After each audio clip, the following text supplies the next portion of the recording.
No DQ Galaxy. We are live with a recap of Collision for Saturday, August 19th, 2023. All in Wembley Stadium, London, England, just over a week away. Kevin Kelly back on Collision this week. Who do you prefer? Is Kevin Kelly your favorite? Let me know in the comments, but he is back with Nigel McGuinness after being gone for about a month. We had Samoa Joe come into the ring for a match against another local talent enhancement guy called the Golden Vampire. Now, the Vampire was extremely aggressive. He went right after Samoa Joe. He shoved down the referee, and then he busted out the GTS, the go to sleep, although it was not the best GTS I've ever seen. Granted, Samoa Joe is a large man. It ended up being CM Punk. CM Punk unmasked, got on the mic, and simply put it, "I accept, bitch." And that was that. And just like typical AEW, they put up the graphic right away. The graphics department, the production people, they are so quick. They got this graphic ready to go. Props to them. This segment went very fast. It all happened in about 5 minutes, and that was that. That was the last we saw of CM Punk on this show. They just had him come out there, do this bit with Samoa Joe, and now we have the match set for All In, London, England, Wembley Stadium. By the way, I will be giving my thoughts on the Cash Wheeler arrest story, so stay tuned for that. That will be after I finish the recap. I'll be talking about Cash Wheeler and my thoughts on that whole situation. We had a little video package for All In, and Kevin Kelly, Botch, said that more tickets have been sold for All In than any other wrestling event. Now, reportedly, over 80,000 tickets have been distributed. And of course, there's going to be all of the debating, and people will spin the numbers. WWE has their inflated numbers, and as far as actual legit attendance, AEW could end up breaking the record, but we really won't know until after the show, because keep in mind, distributed means every ticket that's been distributed, whether it's paid tickets or tickets that have been given away for free. And not all of those distributed tickets are paid tickets. Some people might not show up for All In. We will not know until after the show. And even then, who knows if that number will come out, exactly how many people showed up, and if it beats the legitimate WWE record, which I believe is WrestleMania 32, as far as attendance goes. I say, I mentioned this quite a while ago. I think they should just inflate the number. They're not a publicly traded company, nor does it really matter anyways, because WWE inflates the numbers. They don't inflate the actual gate, which they legally cannot do, but WWE inflates the numbers. AEW should do it. They should just say there's 100 and whatever the number is. Like, I would even, just to be dicks about it, I would make their attendance number one person more than what WWE announced for WrestleMania 32. I would totally do it if I was AEW, but Tony Khan will probably be honest. They're just calling it the biggest wrestling event of all time, so that's what they're going with. But man, I would announce the attendance at one person above what WWE announced for WrestleMania 32. I would just do it. It would be funny. I would gain a lot of respect for Tony Khan if he did that, because I think that would be a ballsy thing to do. And I would pop for it. Anyways, let's move on here. We had Jay White versus Dalton Castle. Dalton Castle has an entertaining indie gimmick. He's got his guys out there in these flamboyant costumes, the boys, whatever they're called. He comes out with a knockoff of Radio Gaga by Queen. It's a good song, but don't really care about Dalton Castle. And it was a competitive match, but I mean, I knew Jay White was winning this, and it just went on for too long, in my opinion. You had Bullet Club Gold out there trying to distract Castle, and the boys came over the top with dives. I mean, whatever. Jay White did, of course, get the win with the Blade Runner. And then after the commercial break, we had more of the Bullet Club Gold. They were interviewed in the ring by Tony Schiavone, and they hyped up All In coming up, talked about Kenny Omega for a bit. They said that Kenny and his friends have been deceiving the wrestling world into believing the Elite is better than them. And they beat Kenny before. They're going to beat Kenny's group again. And then the Ass Boys wanted to fight. And the Iron Savages took up the challenge. Now, I believe the Iron Savages were on either Dynamite or Collision last week, and they're formerly Bear Country, and I had pretty much forgotten about Bear Country. But yeah, they're still a thing with a new team name. And I mean, they're kind of like Heavy Machinery if I had to compare them to a tag team, or maybe High Voltage back in WCW, if any of you remember that team. I did not care about this match. I mean, the Ass Boys, I mean, they're a step above enhancement talent. They were the tag team champions at one point, but I still really don't care about them, with all due respect to Billy Gunn. The Ass Boys don't exactly have their dad's personality, at least not yet, and don't really have any investment in the Bear Country, Iron Savages, whatever they're called. So did not really care about this match.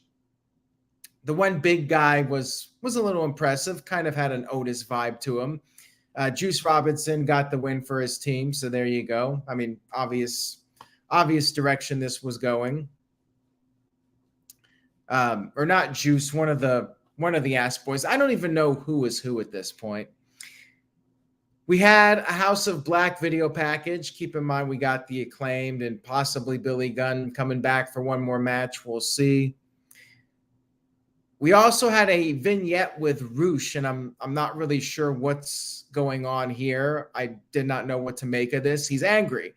And they showed some footage in Mexico City, and the guy who was formerly in the Dark Order with the mask, 10, 8, 7, whatever his name was, Princeton Vance.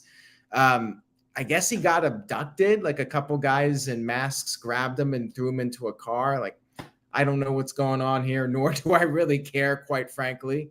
I had little to no interest in this storyline.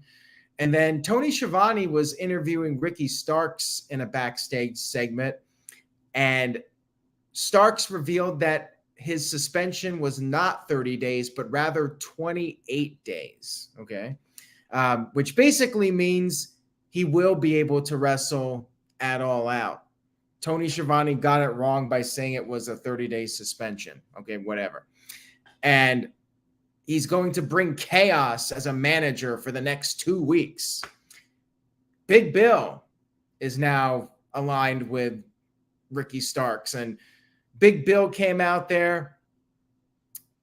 Ricky Starks' music played. Ricky Starks was the center of attention, and Big Bill just beat up this guy and quickly won the match. And afterwards, Ricky Starks was whipping the guy to get the heat, and I suppose we'll see Ricky Starks wrestle it all out. Like, they definitely need something here, because they literally only have 2 matches announced for All Out. Like, it's pretty much an afterthought.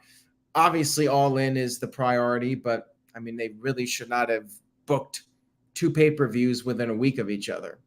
WWE tried that with Tuesday in Texas back in 1991, and it really did not do very well for WWE. They never did it again.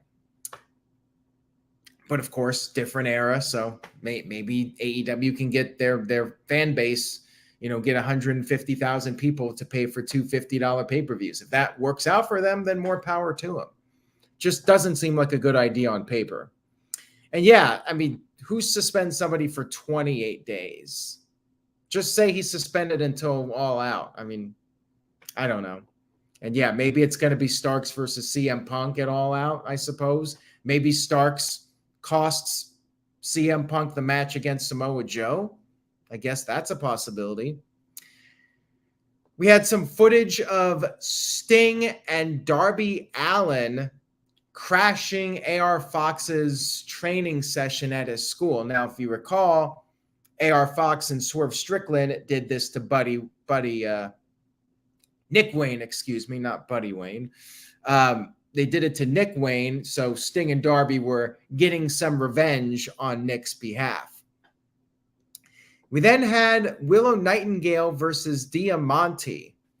Willow got some early momentum, but then Mercedes Martinez showed up, and Diamante clipped the knee of Willow to gain the upper hand. She was mocking the Willow clap, and after the commercial break, Willow started to make a comeback. Mercedes was trying to rally up Diamante, fire her up, and it did work for a while, but eventually Diamante was in enough trouble that Mercedes had to pull her to the outside of the ring. Chris Statlander then showed up and attacked Mercedes, suplexed her on the floor. Willow then did the pounce period to Diamante and then got her back in the ring, finished her off with a sit-down powerbomb. Match was all right. It was fine for what it was. And Buddy Wayne was the father of Nick Wayne, and he passed away, so I just accidentally said Buddy Wayne instead of Nick Wayne. Wrestled in the Pacific Northwest for many years. We had a video package for FTR and the Young Bucks, and FTR did like a voiceover over it, but we actually did not get to see FTR in the building for this match. And of course, with all the news going on right now, I'm not really surprised about that. I was curious when they were hyping up, we'll hear from FTR, like it was just a brief voiceover in a video package. That's what it was.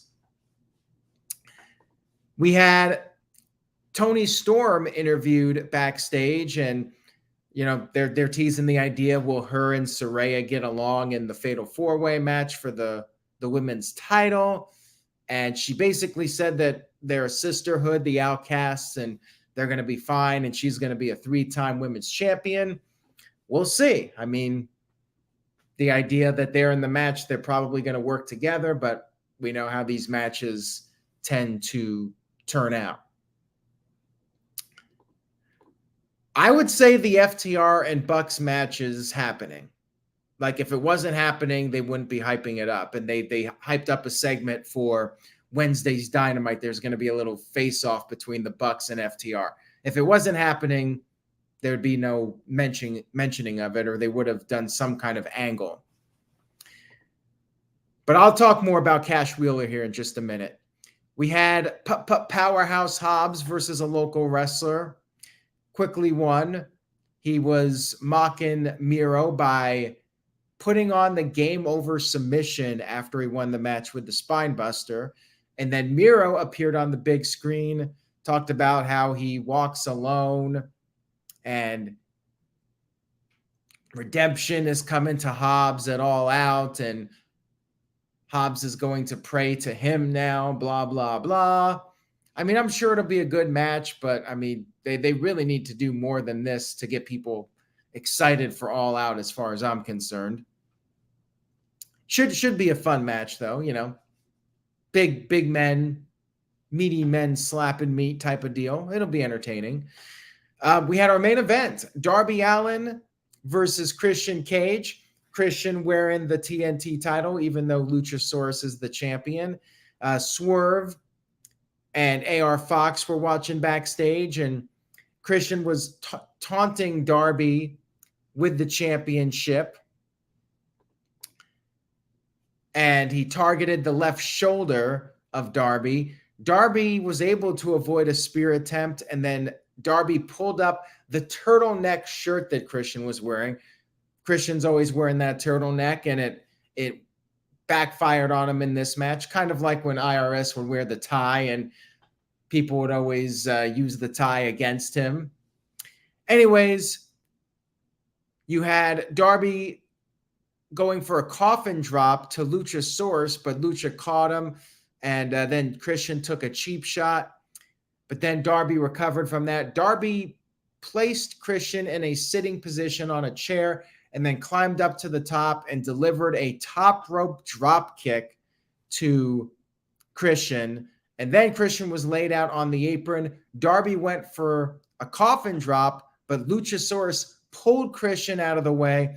The referee had enough of this, and the referee kicked out Luchasaurus. So it was back to one-on-one. Christian, while this was all happening, Christian hit Darby with the TNT title, but Darby kicked out. Place was on fire for this. They were chanting, "This is awesome." Christian was power bombed out of the corner and then got hit with the spear, but once again kicked out. And then Darby, as Christian was going for the unprettier, Darby countered that into a pin out of nowhere and got the 1-2-3 victory. After the match was over, Tony spoke to Darby, was trying to, and Luchasaurus returned to ringside. Christian Cage attacked Darby with the title from behind, and then Luchasaurus choke slammed Darby. And then Luchasaurus had Tony Schiavone count out Darby Allin. Christian was pinning him, and Tony did the 1-2-3. So this was a pretty good angle, and the match was awesome. I mean, great TV match. This stole the show. Like, you take out the main event, and I thought this was the weakest Collision to date, and it still might be, considering the rest of the show was pretty lackluster. I mean, it almost felt like Rampage. Felt like a C-level show, not even a B-level show. Not a lot of star power on this show, and just nothing particularly memorable, in my opinion, other than the main event. The main event easily was the best thing on this show, and the only thing I can really recommend checking out. I did like the CM Punk angle, but it was so brief. It was almost like if you blinked, you missed it. Like, it happened very quickly.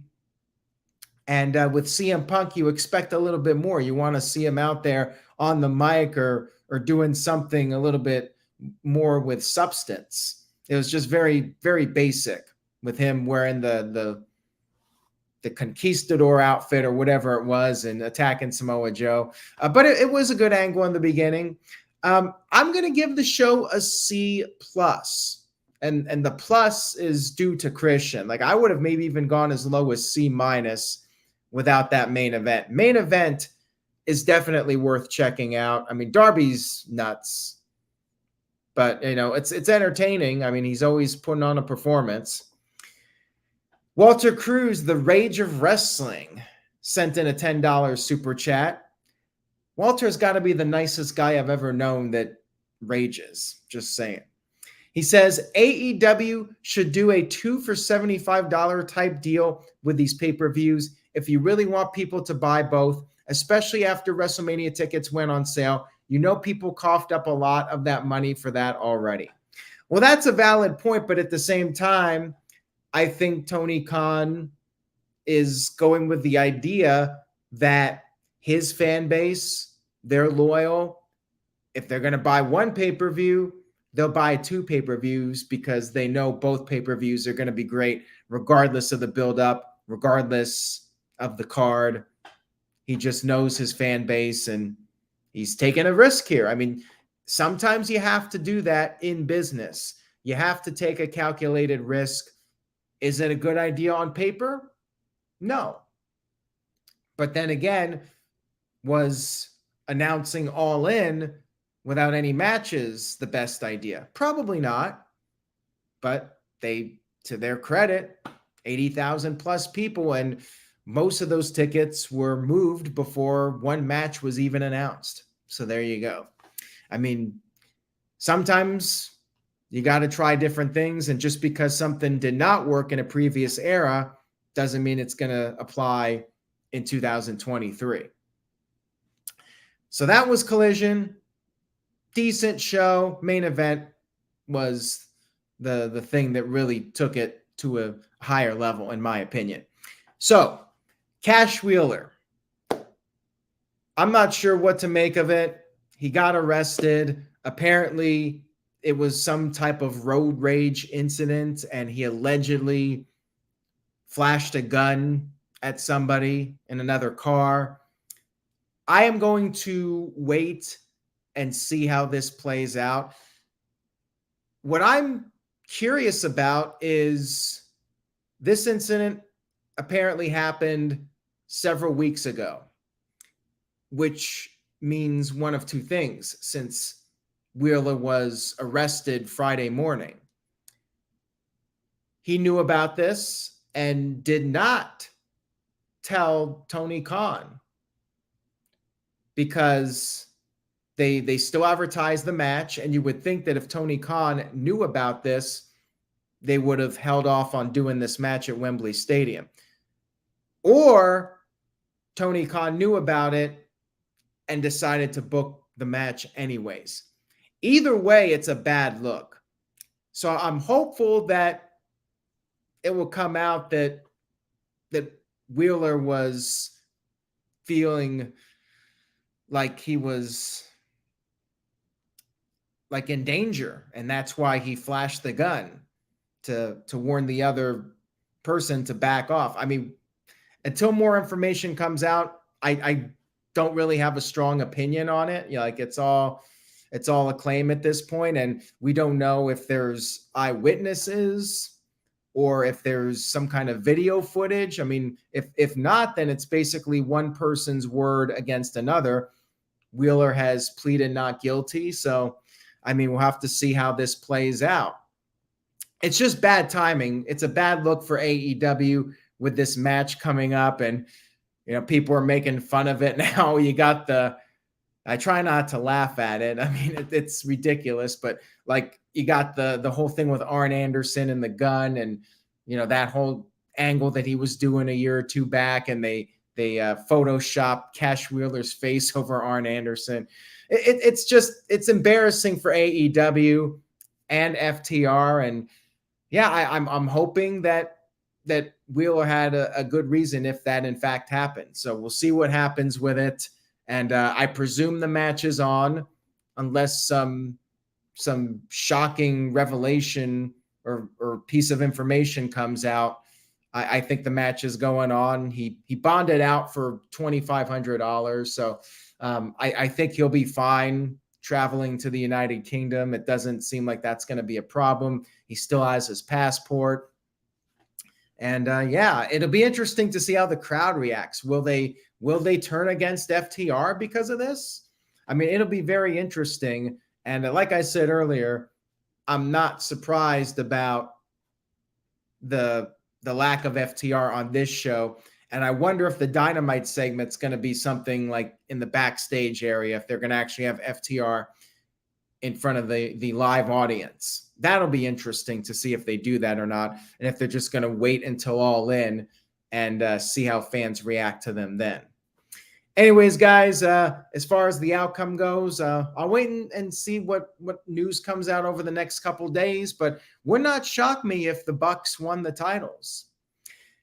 And people also joke if this was WWE, Cash Wheeler would get a main event push because, you know, Jimmy Uso got arrested a few years back and he still got his big push. This was while the bloodline was already going on.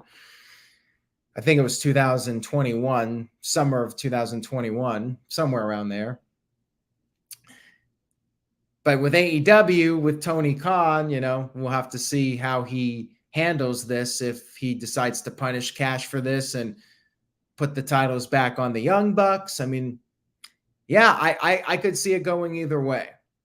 Anyways, thank you all so much for watching. Now, I do want to note that I will not be doing a recap next week because Collision is a taped show next week. They're taping Dynamite and Collision on Wednesday night, since people are obviously traveling to London for All In.